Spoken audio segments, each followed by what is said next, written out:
भाग्योदयेन बहुजन्म समरेजितेन सत्संगमं च लभते पुरुषो यदा वै अज्ञानहेतुकृतमोहमदान्धकार नाशं विधाय हि तदोदयति विवेकः। आइए अब हम दूसरे अध्याय का सार श्रवण करते हैं। श्री देवर्षि नारद ने कहा, हे सुंदरी, कलयुग के सदृश कोई युग नहीं है। इस युग में मैं तुम्हारी घर घर में स्थापना करूंगा। हे सुमुखी, इस युग में योग आदि कठिन तपस्या की कोई आवश्यकता नहीं है। एकमात्र मुक्ति देने में तुम ही समर्थ हो।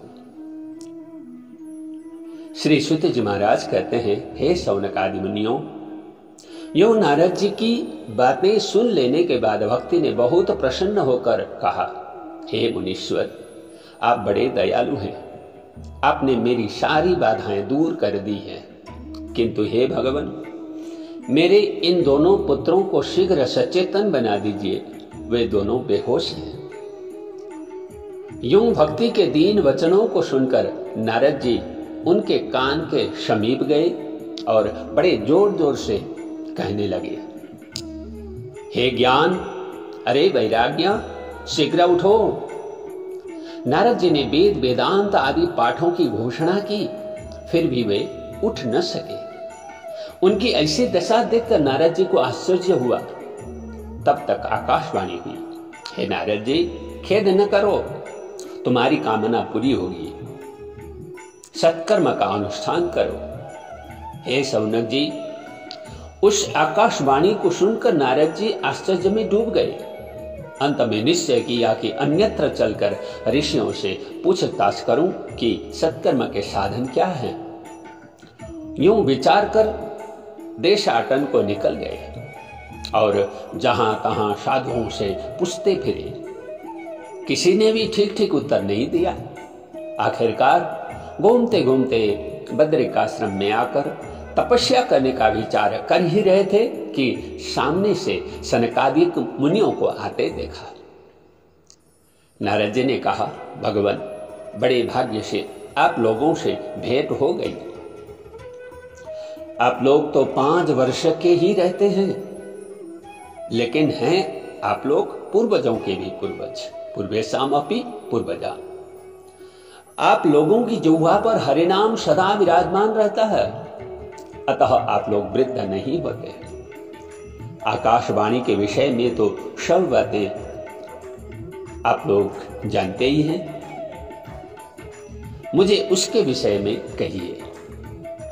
हे शौनक जी, कुमारों ने कहा, हे नारद जी, आप धन्य हो, चिंता मत करो, यहां सब साधन उपस्थित हैं। आकाशवाणी ने जो सत्कर्म करने के लिए कहा है, सो हम कहते हैं, सुनो। हे नारद जी, यूं तो इस संसार में अनेक तरह के यज्ञ बतलाए गए हैं, लेकिन उनमें सत्कर्म का साधन ज्ञान यज्ञ सर्वश्रेष्ठ बतलाया गया है, जिसका श्री सुखदेव जी ने भागवत में वर्णन किया है।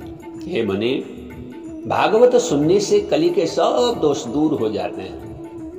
नारद जी ने कहा, हे कुमारों, जब वेद वेदांत आदि के घोष तथा गीता पाठ से वे ज्ञान और वैराग्य न जाग सके, तो इस भागवत के श्रवण से कैसे जाग जाएंगे? कुमारों ने कहा, हे मुनि, वेद और उपनिषद के सार से ही यह भागवत तैयार की गई है।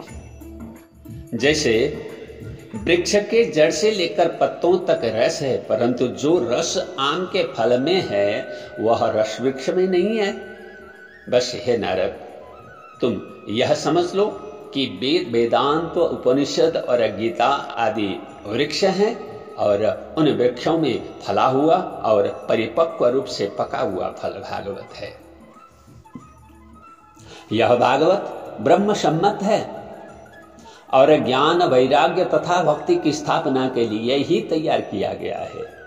नारद जी, महाभारत आदि अनेक ग्रंथों की रचना करने पर भी जब व्यास जी को शांति न मिली, तब तुमने ही इस भागवत का व्यास जी से वर्णन किया था। कहो, याद है कि नहीं? नारद जी ने कहा, हे कुमारों, आप महानुभावों के शरण में मैं हूं। आपके दर्शन अनेक अशुभों के नाशक हैं। आप लोग भगवान शेष द्वारा गाई गई कथा रूपी अमृत का पान कराने वाले हैं। बहुत जन्मों के पुण्योदय से आप जैसे लोगों का सत्संग मिलता है, जो माया मोह को नष्ट कर देता है। जय श्री कृष्ण।